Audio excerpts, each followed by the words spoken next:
A continuación, Noticiero Telesucesos. Clasificación A. Apto para todo público.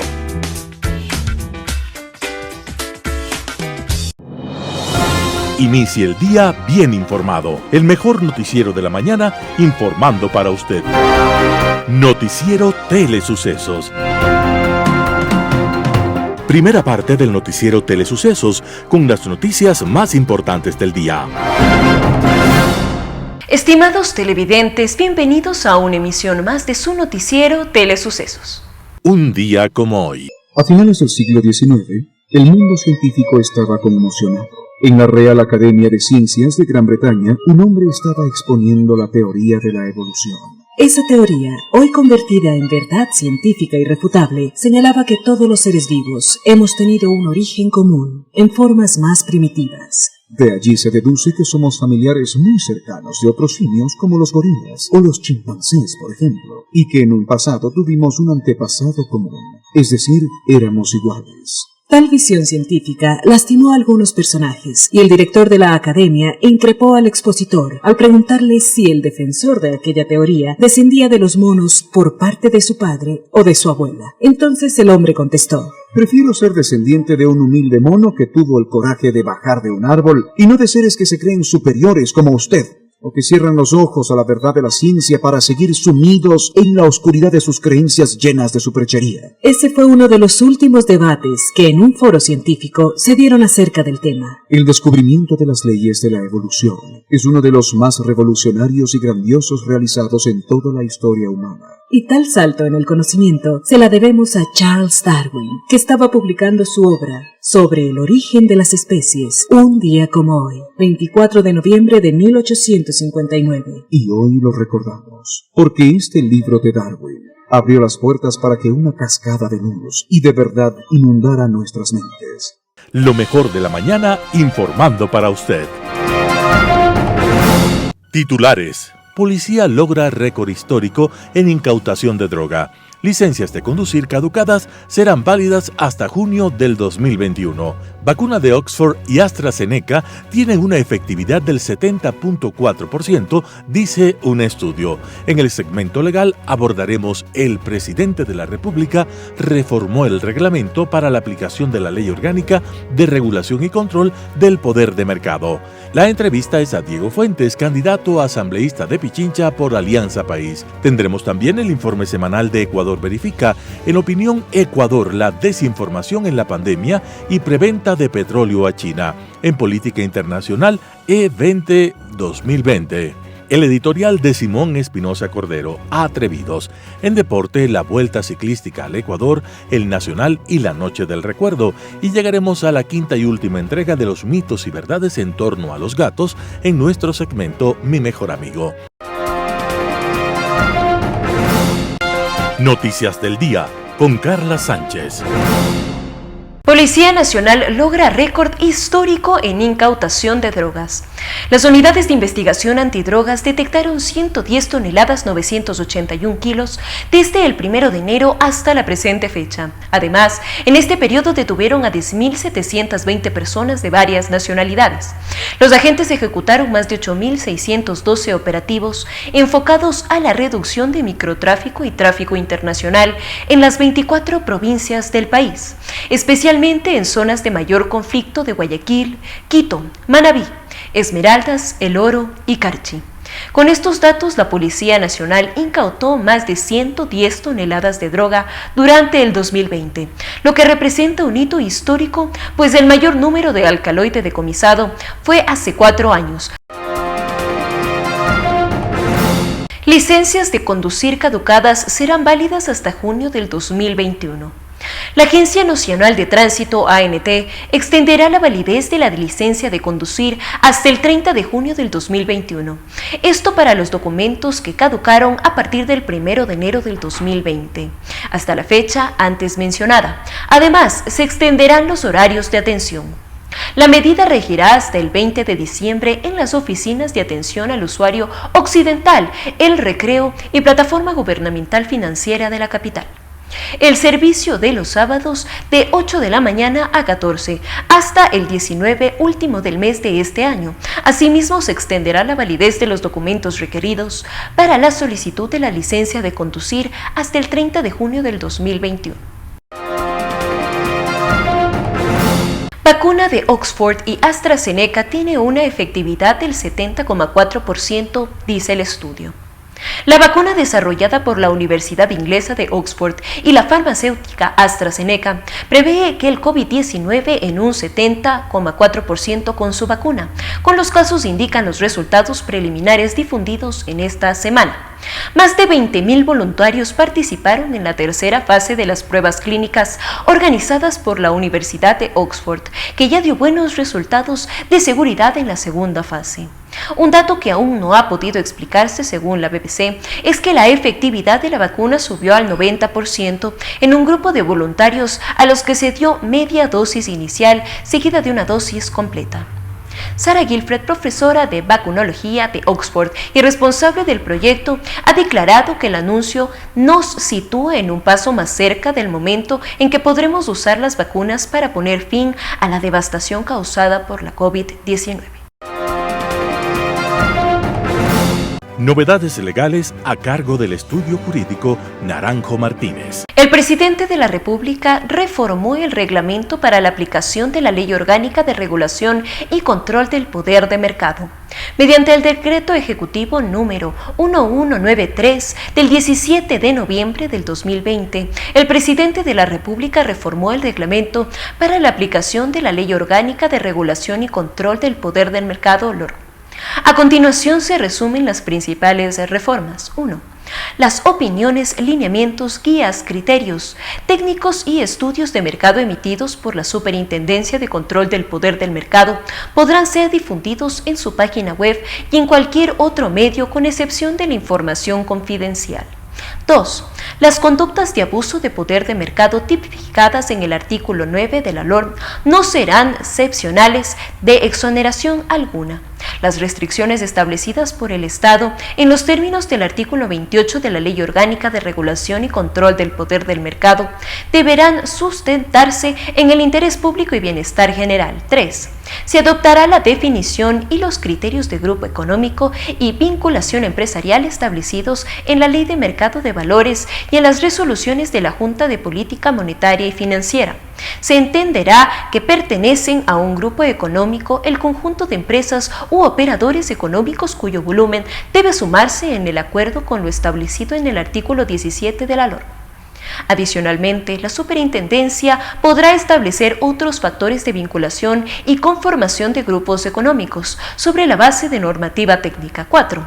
Se consideran acuerdos o prácticas restrictivas por objeto a aquellas conductas de carácter horizontal que directa o indirectamente fijen precios, limiten la producción, distribución y comercialización, repartan, sean geográficos, de productos y o consumidores, y las conductas colusorias en procesos de contratación y subastas públicas. 5. Los acuerdos y prácticas restrictivas prohibidas por el objeto no podrán ser considerados como de escasa significación. 6. Las conductas que pueden beneficiarse de las anexiones a la prohibición no serán sancionadas si reúnen de forma concurrente las siguientes condiciones: la práctica contribuyente a mejorar la producción o la comercialización y distribución de bienes y servicios de progreso técnico o económico. La práctica no impone restricciones que no sean indispensables. La práctica permite a los consumidores o usuarios participar de forma equitativa de sus ventajas. La práctica no otorga a los operadores económicos la posibilidad de eliminar la competencia respecto de una parte sustancial de los productos o servicios contemplados. 7. Aclara los supuestos en los cuales se considerará que existe conclusión de acuerdo de concentración económica, particularmente en los casos de fusión, transferencia total de efectos de comerciante, adquisición de propiedad o derechos sobre acciones y vinculación de administración común. También establece la forma y el contenido de la notificación obligatoria. 8. Introduce cambios al procedimiento de autorización de concentración. Los candidatos, personajes que intervendrán en el próximo evento electoral en febrero de 2021, con Meili Rosas. Amigos, bienvenidos a una emisión más de su segmento Los Candidatos aquí en Noticiero Telesucesos. Hoy nos acompaña Diego Fuentes, candidato a asambleísta por Pichincha. Él corre por la lista 35, Alianza País. ¿Cómo está? Bienvenido. Hola Mayli, buenos días. Es un gusto saludarte a ti y también a toda la audiencia que nos mira. Comencemos dialogando o cuéntanos quién es Diego Fuentes. Bueno Mayli, te cuento, yo soy abogado quiteño, tengo 32 años. En realidad desde más o menos mis 25 años he estado vinculado al sector público. He tenido la oportunidad en el trabajo de mi profesión servir a los ecuatorianos y a Quito, sobre todo en materia de seguridad. Yo me desempeñé como viceministro del Interior y ministro encargado durante 5 años y básicamente esa experiencia ha fortalecido mucho mis capacidades y también un poco mi percepción de lo importante que es la seguridad para el país. Es por esa razón que yo he tomado esta candidatura como un reto de trabajar desde la Asamblea Nacional para cuidar que esa seguridad que conseguimos hace algunos años no se venga menos como estamos viendo ahora en el país y sobre todo en Quito. ¿Cómo surgió la invitación del movimiento Alianza País? Recordemos que es un movimiento que está un poco fraccionado, porque él representa al presidente de la República. Pero ¿cómo están ustedes? ¿Cómo está el movimiento a la interna Alianza País? Mire Maile, el movimiento País está pasando por un claro momento en donde se necesita retomar los liderazgos propios que vienen desde la militancia. Yo no puedo desmerecer el comentario que usted me dice hace un momento que Movimiento País está pasando no solo un fraccionamiento, sino también una grave situación en donde hemos tenido que reenrumbar, no solamente entre los militantes, sino también entre la propia dirigencia, el destino hacia dónde iba el Movimiento País. La invitación surge porque en esa percepción de que necesitamos renovar el movimiento, al cual yo quiero hacer un énfasis, el presidente de la República, si bien es cierto, en papeles es el presidente del movimiento, pero creo que él ha estado totalmente distanciado de la organización desde hace ya algunos años. También creo que es importante que los ciudadanos conozcan que el presidente de la República no ha gobernado con el Movimiento País. Él ganó las elecciones con el Movimiento País, pero su plan de gobierno, que ha sido un plan que creo que los ecuatorianos se han pronunciado sobre su disgusto, su molestia de tener un plan de gobierno orientado a los grandes grupos económicos y no a las grandes mayorías. Eso ha hecho que el movimiento tome esta posición de renovarse, de reencontrarse con los principios que tenía de justicia social, sobre todo en un momento determinado en sus orígenes, y es a partir de ahí que surge la invitación a Diego Fuentes, que yo la recibí con mucho agrado, puesto que a pesar de ser un reto, mucha gente quiere estar en los partidos políticos, Maile, cuando es sumamente fácil ganar las elecciones. Y creo que en realidad la valía de los candidatos que están ahora en Movimiento País es esa, que han tomado este reto de representar al movimiento con propuestas claras, con ideas, pero en esta situación donde el movimiento requiere justamente de ese compromiso y de esa convicción. Hablando de retos, en caso de que llegue a la Asamblea Nacional, uno de los grandes retos que debe enfrentar el próximo legislativo es que no tiene confianza. La gente no confía, tiene alrededor del 2% de credibilidad. ¿Cómo lograr que la gente crea en la Asamblea Nacional? Bueno, Mayli, yo no solamente estoy bajo un tema de creer, estoy convencido que vamos a llegar a la Asamblea Nacional. Y vamos a llegar a la Asamblea Nacional porque en este momento crucial para el país, el Ecuador requiere un nuevo legislativo que se organice no solamente desde las viejas figuras o las figuras que en realidad son conocidas o que ya han ocupado puestos en el legislativo. ¿Por qué razón? Porque nos han demostrado durante 4 años que ha habido una desconexión total. Ahí creo que está la crisis de confianza que usted me dice con los ciudadanos comunes. Los ciudadanos comunes nos sentimos abandonados por parte del legislativo y también por el Estado en general. Hace unos días yo leía una entrevista en donde se tomaba una referencia del Latino Barómetro, en donde en el Ecuador solamente el 50% de los ciudadanos creen en la democracia. Y eso pasa porque definitivamente hay una desconexión donde los políticos que están sentados en el legislativo no me representan a mí, no le representan al pueblo ecuatoriano, no le representan a usted. Y es a partir de esa gran autocrítica que debemos hacer democráticamente en las urnas que hay que plantearse una asamblea pluralista en cuanto a ideas, pero sobre todo muy comprometida en cuanto a la representación de las voces. Si nosotros no logramos en este periodo legislativo que va a empezar en febrero, con las elecciones de febrero y se cristalizará con la posesión de los asambleístas en mayo, vamos a tener 4 años más de políticos que representan a los grandes grupos económicos que están peleando por sus ideologías, y mientras el pueblo ecuatoriano sufre de hambre, sufre de problemas económicos, sufre de inseguridad, sufre de una crisis sanitaria que nos ha golpeado durísimo. Entonces, ese es el gran reto, y yo creo que solamente ahí, con una asamblea con representación, la confianza del legislativo podrá subir del 4% hasta el que ha llegado, que ha sido en realidad lamentable, y podrá obviamente ir retomando esa verdadera sensación el ciudadano de que los asambleístas estamos ahí para servir. Ustedes, los asambleístas, entregan algo intangible a la ciudadanía, que son las leyes. Entonces, este ejecutivo o este legislativo se ha encargado de realizar una serie de juicios políticos y muy pocas leyes a aprobar. En la actualidad tenemos alrededor de 170 leyes represadas. ¿Usted qué cree que es prioridad para el próximo ejecutivo, el legislativo, en cuestión de leyes? Yo creo, y no solamente creo esto, estoy convencido, así debe ser. La Asamblea tiene una función que es fiscalizar, y por supuesto que lo debe hacer en el marco democrático.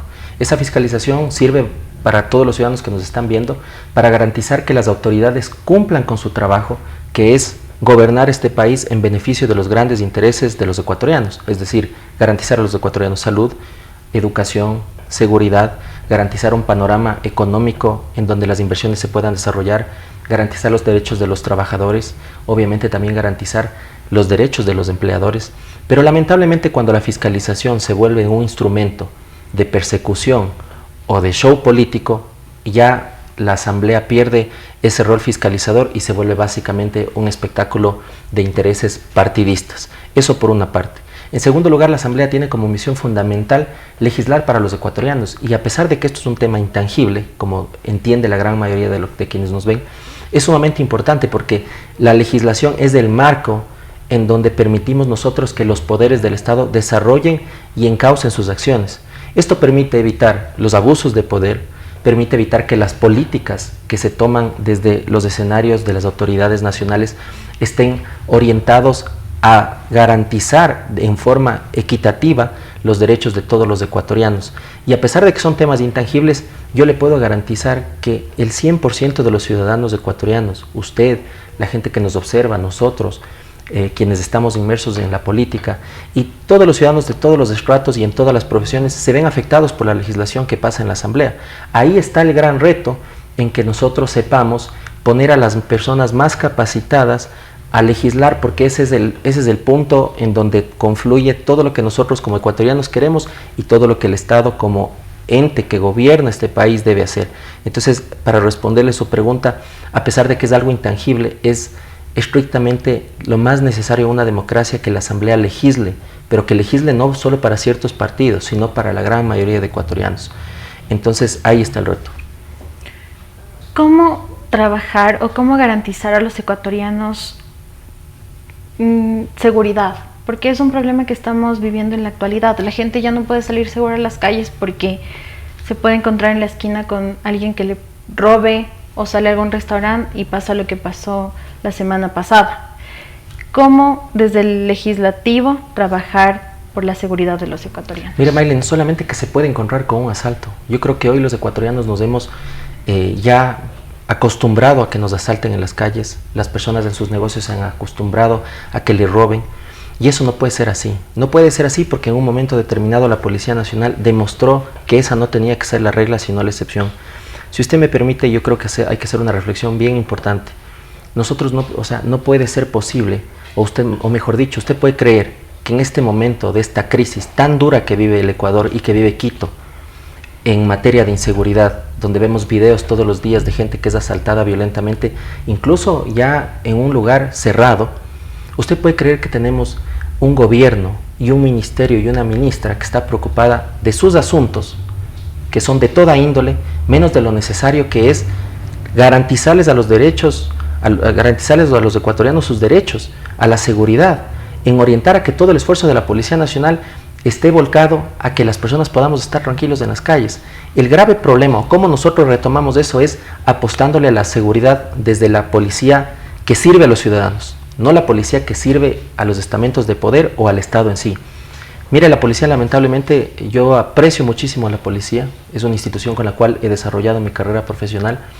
está conformada por grandes hombres y mujeres comprometidos con el país, pero la policía sigue una política pública que emana de un ministerio. Y mientras esa política pública sea defender al Estado, que básicamente se traduce en ver a Carondelet con todas las vallas, con todos los alambres, con los policías resguardando al Estado, y no vemos a los policías en las calles haciendo trabajo preventivo, que es el trabajo que evita que nos asalten, estamos condenados a tener una policía reactiva, que es la policía que acude cuando ya nos robaron. Ese es el grave error, y desde el legislativo tenemos que retomarlo a través de una reforma legal que oriente y que obligue que la policía preventiva, la policía comunitaria, sea nuevamente una realidad para todos los ecuatorianos. Uno también de los grandes problemas es que la gente no denuncia porque le roban su teléfono celular o asaltan en su casa, los atrapan a los ladrones y los sueltan enseguida. Entonces la gente deja de confiar y se siente desprotegida. Sí, ese es uno de los graves problemas. Ese problema ha existido durante algunos años ya. Yo creo que es importante fomentar la denuncia, pero Maile, permítame ser reiterativo en esto. A los ciudadanos no nos interesa tanto, y creo que coincidirán las personas que nos están viendo ahorita, a los ciudadanos no nos interesa tanto la denuncia cuando ya nos roban. Nos interesa que no nos roben, porque imagínense en esta grave crisis económica en donde nuestra situación económica y laboral se ha vuelto a menos. Aparte de ser sujetos de estar en nuestras casas por temor a que nos roben y por temor a que nos mate el virus, es en realidad ya insostenible. Entonces, si bien es cierto, hay que fomentar el trabajo de la denuncia que permite a la policía desarrollar con mejor inteligencia o mejor preparación su trabajo preventivo, lo importante es que la policía esté en las calles cuidándonos a los ciudadanos, que haga un trabajo preventivo para erradicar la violencia criminal desde la captura de las bandas, desde en los barrios preguntándoles a las personas en las tiendas, en las esquinas, en los parques, cuáles son los eventos que ellos creen que son los que fomentan esa inseguridad. Y también yo quiero hacer aquí una precisión bien importante, porque a mí me preocupa muchísimo. En esta pandemia hay una situación que se ha agravado con doble intensidad, que es el caso de las mujeres. Porque lamentablemente las mujeres ya vivían una situación de violencia previa al COVID, de violencia machista, aparte en muchos casos de desigualdad económica, de desigualdad en materia de educación, de desigualdad laboral, y ahora resulta que con esta pandemia tenemos a miles de mujeres encerradas en su casa con su agresor. Esto obviamente lo que hace es que el Estado tenga que ponerle mucha más atención a lo que está pasando con las mujeres para tratar de evitar femicidios y para tratar de darle a la mujer también ese rol preponderante que tiene que tener en la sociedad, pero a partir de que esté bien protegida, de que esté garantizada todos sus derechos por parte del Estado. Y mientras eso no pase, como cuando el gobierno nacional actualmente quita del presupuesto millones de dólares de la Ley de Prevención de Violencia contra la Mujer, el mensaje que estamos dando a los agresores es que al Estado ecuatoriano no le interesa a la mujer, y eso no es así. Desde el legislativo tenemos que garantizar que otra vez el cumplimiento de la ley contra la violencia, de la ley de protección a la mujer para erradicar la violencia contra la mujer, sea una realidad. Se nos termina el tiempo, pero antes un mensaje para los ciudadanos que lo escuchan. Miren, el mensaje aquí importante, queridos ciudadanos que me ven, es que en estas elecciones los ecuatorianos nos estamos jugando el futuro de nuestros hijos, de nuestras familias, de básicamente todo el Ecuador concebido como lo que queremos los ecuatorianos, que queremos un país de paz, un país sin polarización social, un país con oportunidades de trabajo, un país en donde las mujeres, en donde los niños estén protegidos en las calles, y sobre todo un país con un entorno que nos permita a quienes queremos emprender, quienes queremos producir, quienes queremos generar trabajo, pues que se pueda hacer. Pues por eso que es importante que en estas elecciones decidamos que en la Asamblea Nacional estén las personas que tengan propuestas concretas y que quieran y tengan una trayectoria en donde esos resultados de propuestas concretas se hayan visto traducidos. Eso, querida Maile, muchas gracias a usted y a todos los televidentes que nos miran. Amigos, más adelante estaremos dialogando con Diego Fuentes sobre temas de importancia para la ciudadanía. Esto ha sido todo por hoy. Mañana regresamos con otro candidato aquí en su segmento Los Candidatos por Noticiero Telesucesos.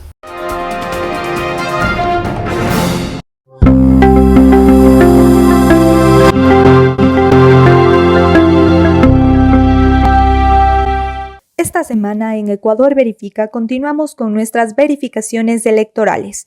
En Facebook se viralizó contenido en el que aseguraba que Yacu Pérez e Iván Granda habían llegado a un acuerdo para generar un pacto con el presidente Lenín Moreno. comprobamos que esta información es falsa, ya que la fotografía que usaron para elaborar el contenido corresponde a un evento de diciembre del 2019. También circuló información sobre una encuesta de intención de voto en la que lideraba Álvaro Noboa.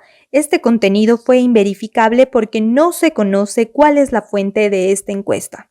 Además, verificamos el discurso público del candidato Gustavo Larrea, en el que afirmaba que el Ecuador tiene más de 850.000 unidades de producción agropecuaria y que con ello se podrá generar plazas de empleo. Aunque la información es cercana a las cifras oficiales, estas no están actualizadas.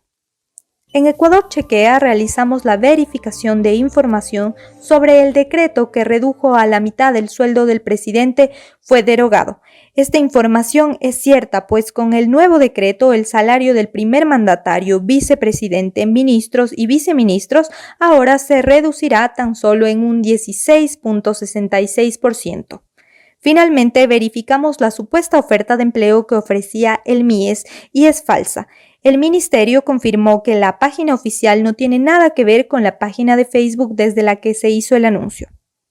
Encuentra más detalles en la página de Ecuador Verifica y Ecuador Chequea.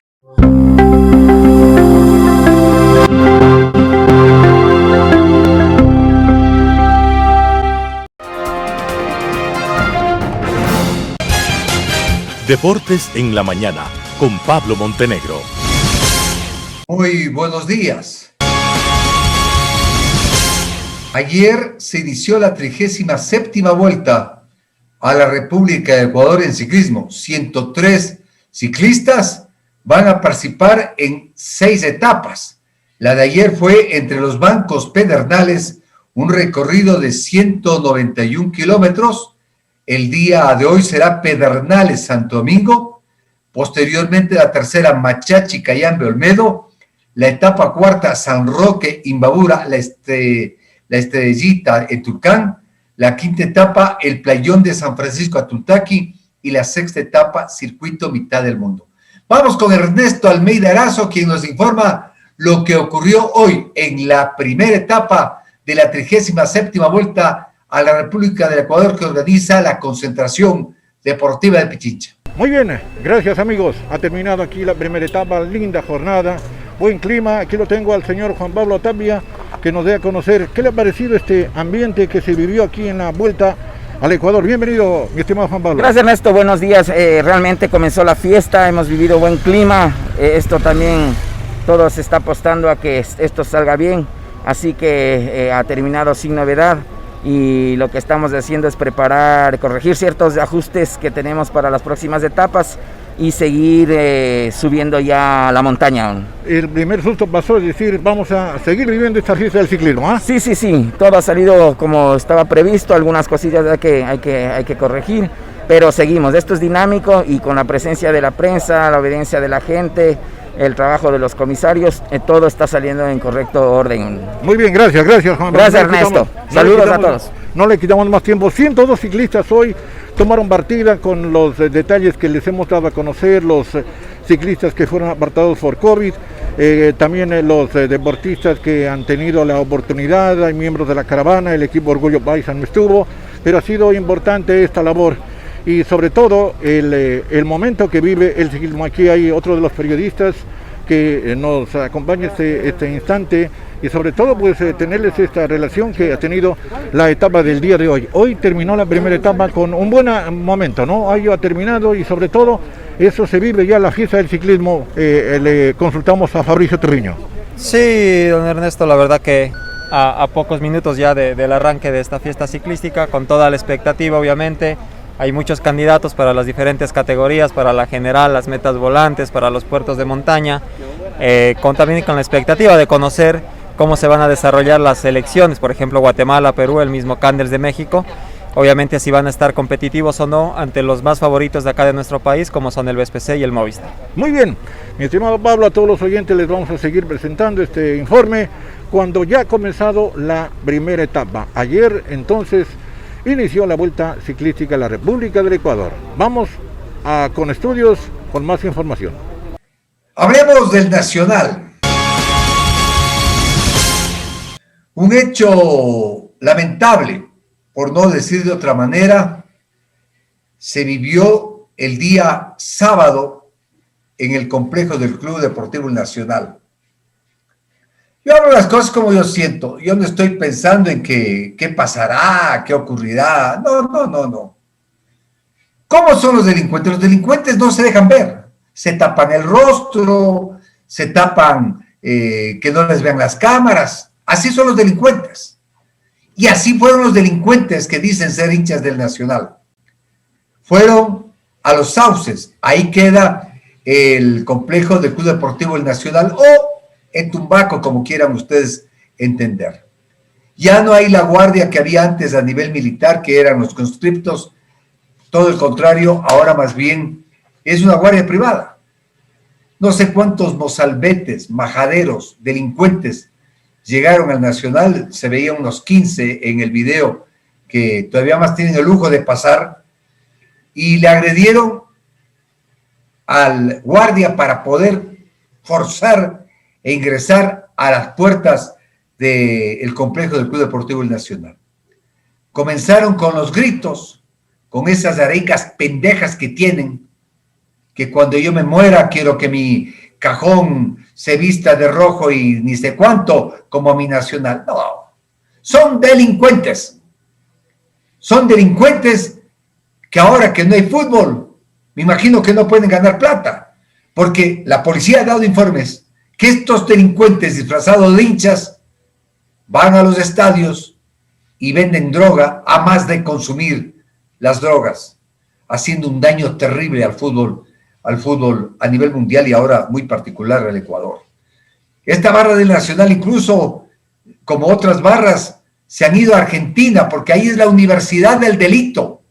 Ahí les enseñan cómo tienen que extorsionar a dirigentes. Ahí les enseñan cómo tienen que extorsionar a jugadores. Ahí les enseñan cómo deben extorsionar a los cuerpos técnicos. Ahí les enseñan cómo deben amedrentar a los periodistas. A mí me han amenazado varias veces. Yo digo, vea, yo del único que le tengo recelo es del de arriba. Porque alguien que te quiere pegar o matar no te va a avisar. Te pegará o te matará y punto. El que te amenaza, que en eso yo ya estoy más que recurado, amigas y amigos, con casi mis 50 años de periodismo. Los hinchas, ¿qué de hinchas? Perdóneme que yo insulte a los hinchas. Estos delincuentes disfrazados con la camiseta del Club Deportivo Nacional ingresaron. Los jugadores, me imagino que con los gritos salieron a ver, se pusieron a dialogar y en verdad dijeron, sí, estamos mal, pero van a ver que vamos nosotros a demostrar todo nuestro empeño y toda nuestra fuerza. Y luego, para dejar firmado a estos delincuentes, ¿sí? Porque así son los delincuentes dejan firmado, estos criminales en serie saben dejar firmado, dejar ciertas notas para que la gente sepa que son ellos. Fueron a un mural que tenía el Nacional y le pintaron el rostro del señor Antonio Valencia. ¿Cuál es el pecado del señor Antonio Valencia? No haber ido jugando al Nacional. Yo comenté en su momento que Antonio Valencia en verdad ya tenía plata, tanta cosa, pero él sabrá por qué no fue a jugar en el Club Deportivo El Nacional. Hay que terminar con estos delincuentes que felizmente durante estos meses ya no van al fútbol. ¿Por qué? Porque sencillamente no hay espectáculos para que puedan ingresar. Las noches, recuerdo. Hoy seguiremos rememorando esas páginas que hicimos en La Noche es Nuestra, para que ustedes puedan refrescar lo que dijimos, ver si ha cambiado el deporte de lo que dijimos de hace 14 años y lo que está pasando ahora. Lo que ha pasado en general, porque hemos hablado de todo en La Noche es Nuestra. Estamos en la última semana del 11º mes del año 2020. Un gusto haber estado con ustedes. Buen día.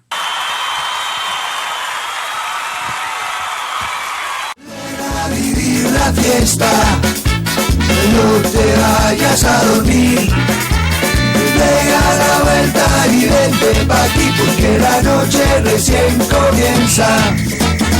La noche es nuestra. En Deportes, un programa diferente. Bienvenidos a la hora más loca y divertida de la noche. Amigos, buenas noches. Le deseamos al doctor Diego Jaramillo que todo el mundo tiene que bailar aquí, le guste o no le guste, en este 23 de julio del año 2007. Usted dirá, ¿cómo así el doctor Diego Jaramillo? El doctor Diego Jaramillo ha sido invitado por un jeque árabe de vacaciones y se va mañana. Entonces hoy viene a hacer la Fórmula 1, va a ver la fiesta de Schumacher en esos países millonarios, hotel que ya no son 5 estrellas, sino 7 estrellas más diamantes y qué cosa. Bueno, es la vida que vive el doctor Diego Jaramillo. Esto de cubrir la Fórmula 1 es algo sensacional, sinceramente. Hoy vamos a tener Fórmula 1 y vamos a entrar de inmediato porque también tendremos a Aurelio Dávila. Fue un cambio a última hora donde manda capitán, el doctor Jaramillo manda. Gentlemen, con ustedes, el doctor Diego Jaramillo. ¡Venga, palmas! Antes que se vaya lo del jeque árabe. Sí, señor. Ha invitado el príncipe Mohamed Lahoma. Así que mañana se va para allá. Para que moje la jeta. Amigos televidentes, muy buenas noches. Ustedes dirán, y con razón, ¿qué tanto dice que estos señores? Si de todo lo que han dicho les creyéramos el 10%, realmente que yo tendré una vida espectacular. Ojalá, son buenos deseos los de mis amigos, no les hagan caso de lo que están diciendo. Sí, desmitamos mañana. Un cargo de conciencia sería que te secuestren y que te pidan $2 millones. Pues tendríamos que pagar en cabellos porque no hay con qué. El doctor Diego Jaramillo es más pelado que la pepa de guava. Esa es la pura y neta realidad. Más y yo mismo me creo. Pero vamos a lo que vinimos. A ver, sí, tuvimos un extraordinario gran premio. Pablo comenta, y en verdad es uno de los gran premios más espectaculares que han existido. Pero debemos recordar, amigos televidentes, que en toda esta temporada de las 10 competencias, por lo menos 8 han sido espectaculares. En cada una ha habido diferentes ingredientes. La del día domingo, la del día de ayer, fue de todo, hubo de todo. Hubo hasta bandera roja. Yo no recuerdo en los últimos 6 o 7 años que haya existido una suspensión de carrera, y peor por una circunstancia climatérica como fue la pertinaz lluvia que tuvimos el domingo.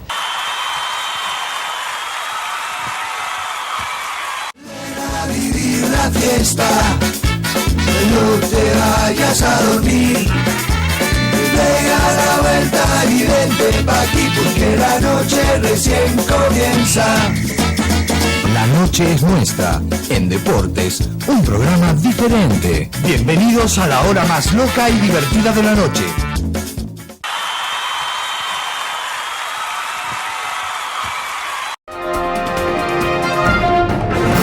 Su mejor amigo, con Nivaldo Machín de la Noval.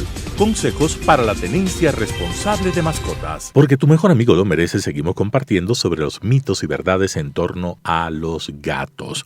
Bueno, en una entrega anterior te hablaba del tema de los desperdicios de los gatos, de sus desechos, ¿sí? De las heces y el orine del gato. Y intentaba explicar, alguien me preguntaba cómo era eso del cazador. Bueno, el gato es un felino, ¿verdad? Entonces es muy cercano. Su familia tiene ejemplares como los leones, los tigres, todos estos animales son parientes.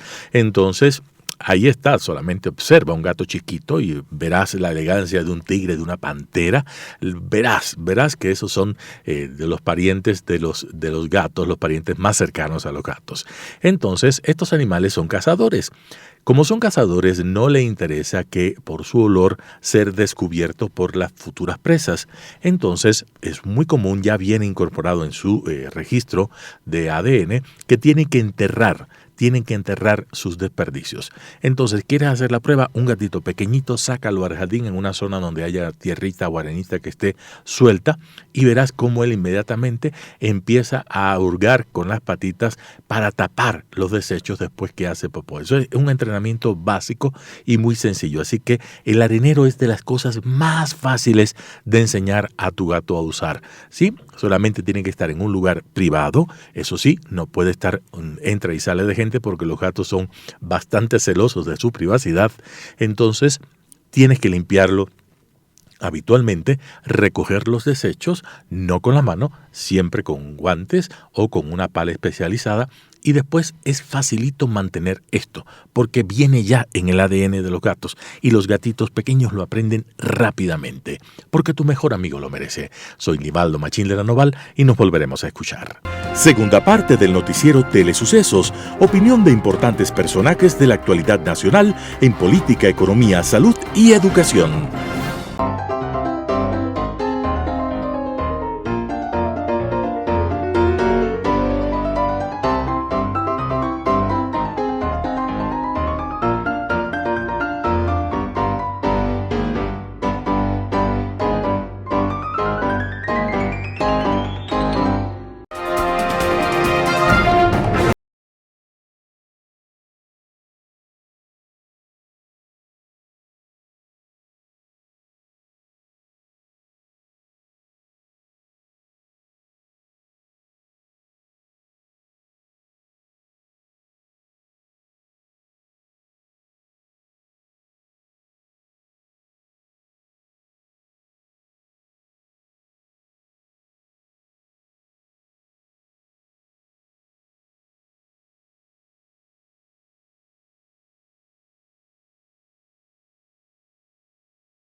Global Hoy con Alan Carney.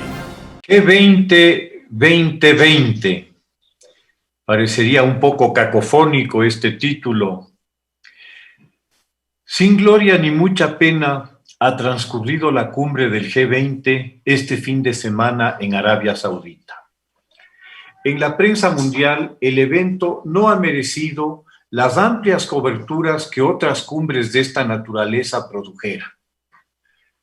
Como era de esperarse, el protagonista principal de esta cumbre ha sido el COVID y sus consecuencias e impactos en la economía mundial.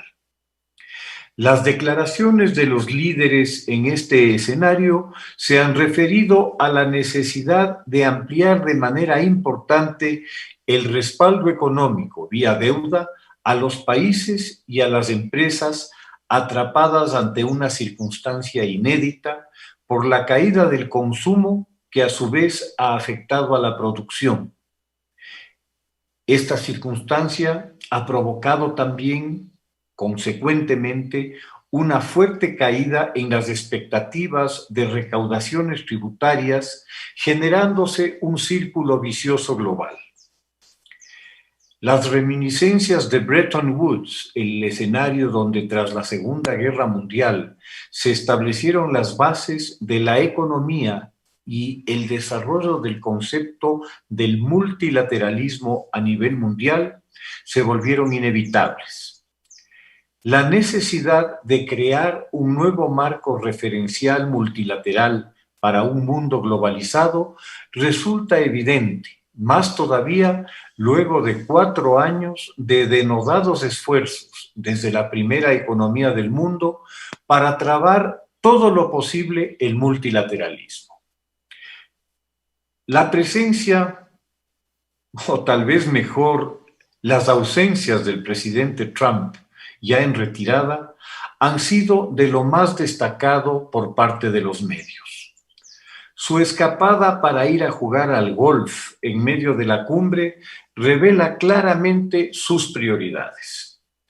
Igualmente, su constante tuiteo, creo que esa es la expresión adecuada, durante la intervención del anfitrión de la cumbre, el príncipe bin Salman, nos revela su innato sentido de la cortesía. Se ratificó su posición respecto del cambio climático en cuanto a su negativa para cumplir los acuerdos originados en la Cumbre de París, aduciendo que no estaba dispuesto a sacrificar empleos y recursos en Estados Unidos para beneficio de los principales contaminantes del mundo, refiriéndose a China y a la India. De la cumbre es rescatable la mención hecha a las vacunas y a su accesibilidad para los países más pobres. El presidente Macron ha señalado la importancia de que el mundo no se mueva en este campo a 2 velocidades, reconociendo implícitamente las asincronías que atraviesan al mundo. Se ha insistido en la accesibilidad económica para las vacunas, así como también a la necesidad de cubrir sus costos para no desestimular la investigación y la innovación. Esto significa que no van a ser gratuitas.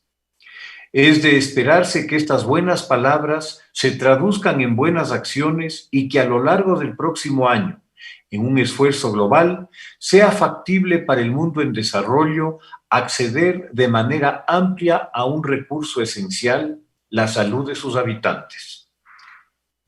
Ha sorprendido también la adhesión de Arabia Saudita a la Declaración sobre la Igualdad de Género, tema por el cual la conservadora monarquía saudí ha sido muy criticada en el pasado.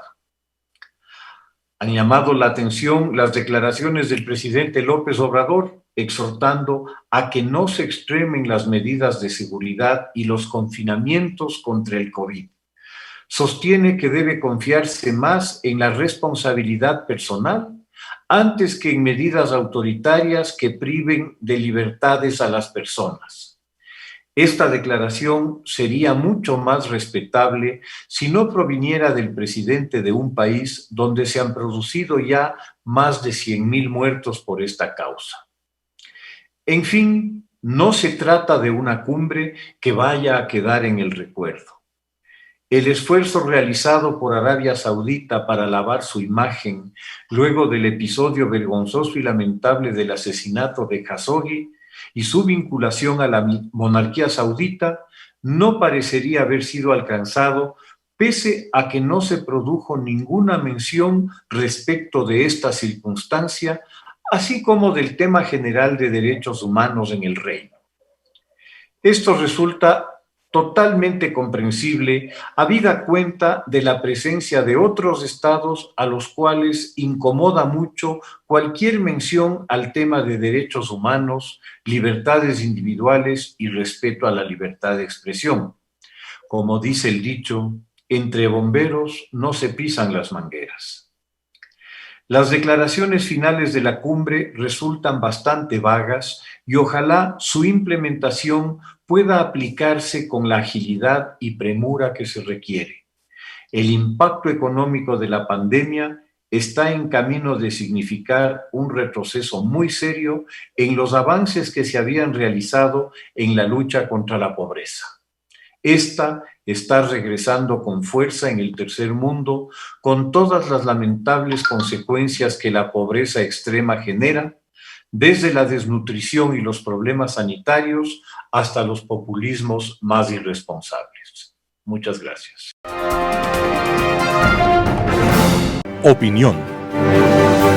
Saludos a la audiencia. Este tema de la preventa de petróleo a China es una de las inquietudes más importantes que debe formularse el Ecuador. Las distintas instituciones públicas y privadas y la sociedad en su conjunto y de los especialistas. La preventa de petróleo a China es un enorme perjuicio al país, o le causa al país un enorme perjuicio económico. Primero, en términos legales, en términos jurídicos, la preventa de petróleo no consta en la ley de hidrocarburos. Esa facultad no está prevista. Ya. Tampoco en la ley de hidrocarburos habla de que se vaya a una preventa de petróleo o al petróleo se le venda de manera anticipada para obtener deuda pública. No habla la ley de hidrocarburos que se puede canjear petróleo por deuda pública. No habla la ley de hidrocarburos que se puede poner el petróleo como garantía para adquirir deuda pública. No habla la ley de hidrocarburos de que se debe hipotecar el petróleo para adquirir deuda pública. La ley de hidrocarburos no habla que se puede prendar el petróleo para adquirir deuda pública. Entonces no está eso.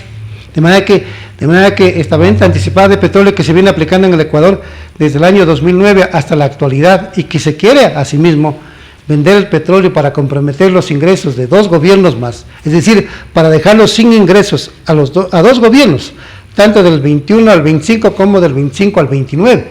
Entonces no está previsto eso en la ley de hidrocarburos. Tampoco está previsto en la ley de hidrocarburos de que se debe vender el petróleo sin licitación, sin un proceso licitatorio. No menciona.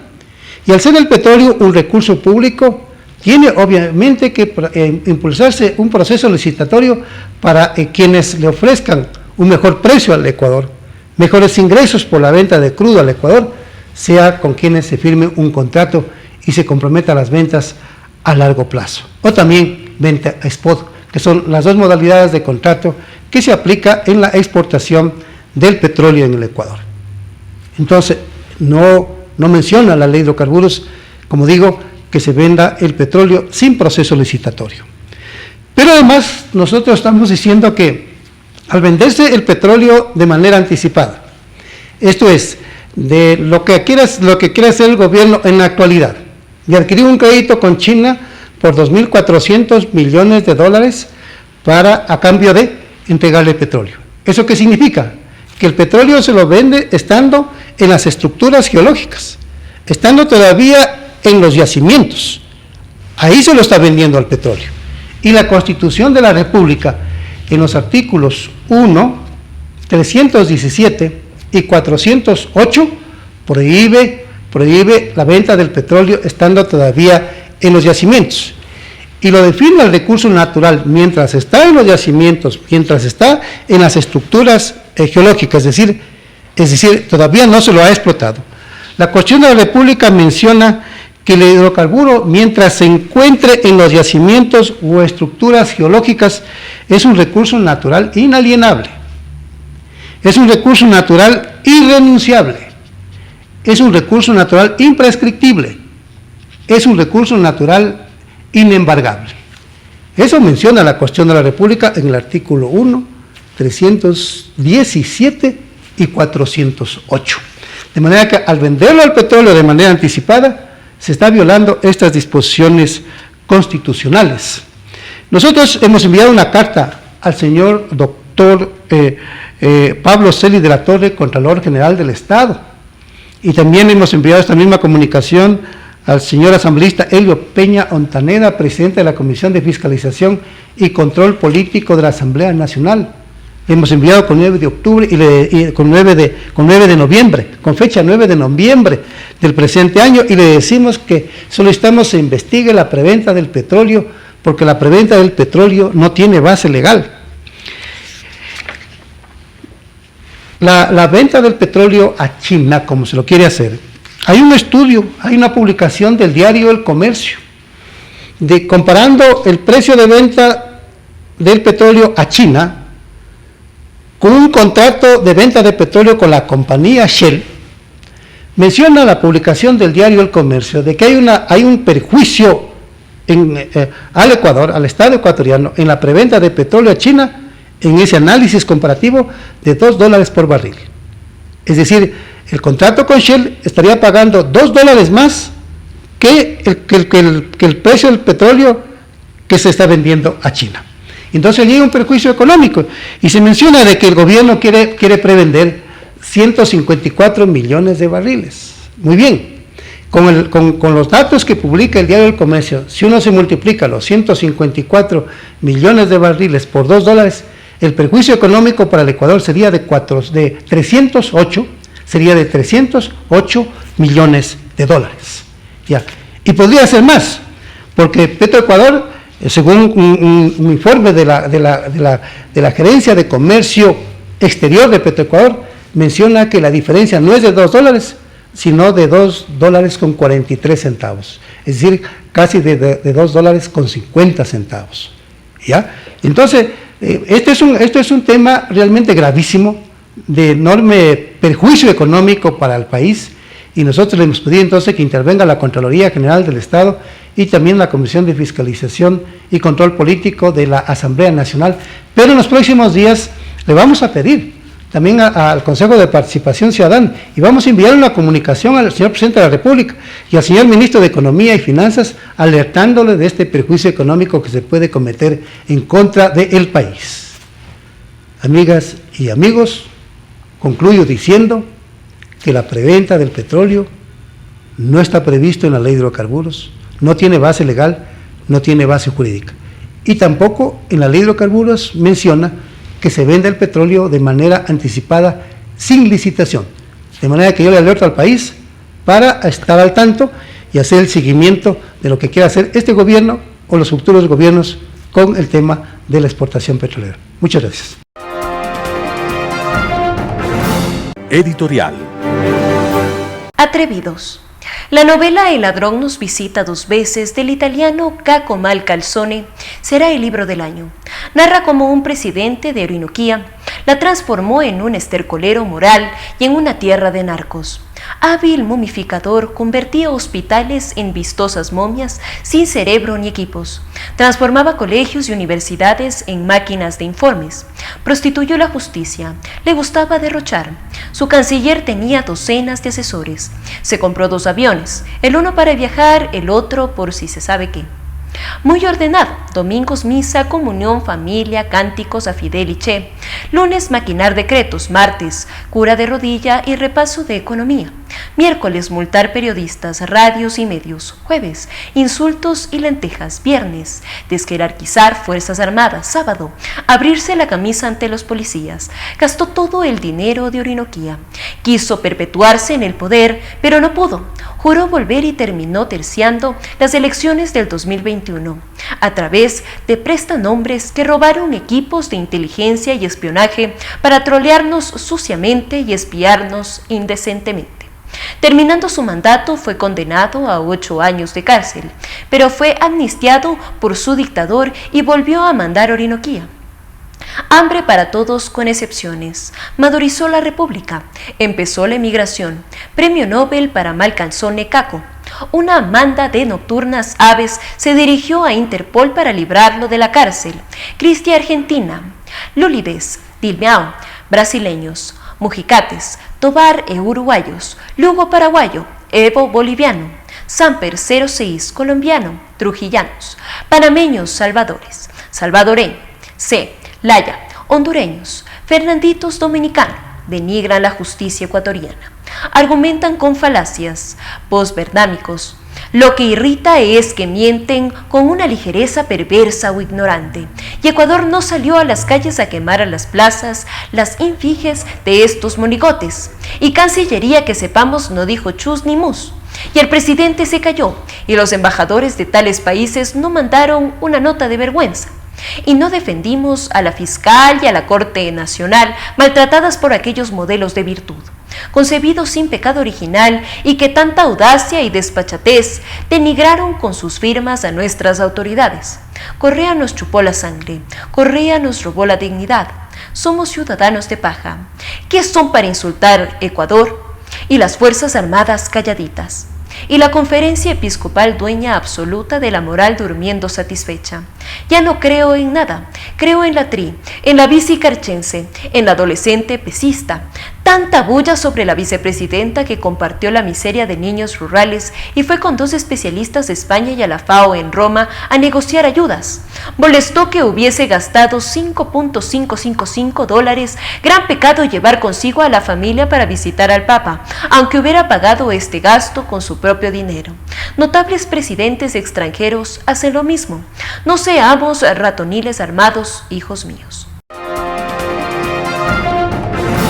Y así finalizamos una emisión más de su noticiero Telesucesos. Manténgase en la sintonía de nuestra programación y no olvide seguirnos por nuestras redes sociales. Nos encuentran en Facebook como Telesucesos, Instagram, @telesucesos_Twitter, @telesucesos29, YouTube, Telesucesos HD y también por nuestra página web www.telesucesos.net.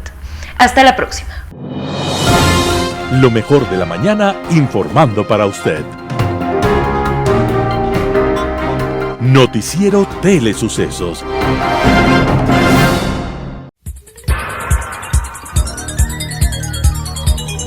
Las opiniones vertidas en este espacio por la producción y dirección del programa son de exclusiva responsabilidad de sus autores y de quienes intervienen en ellos.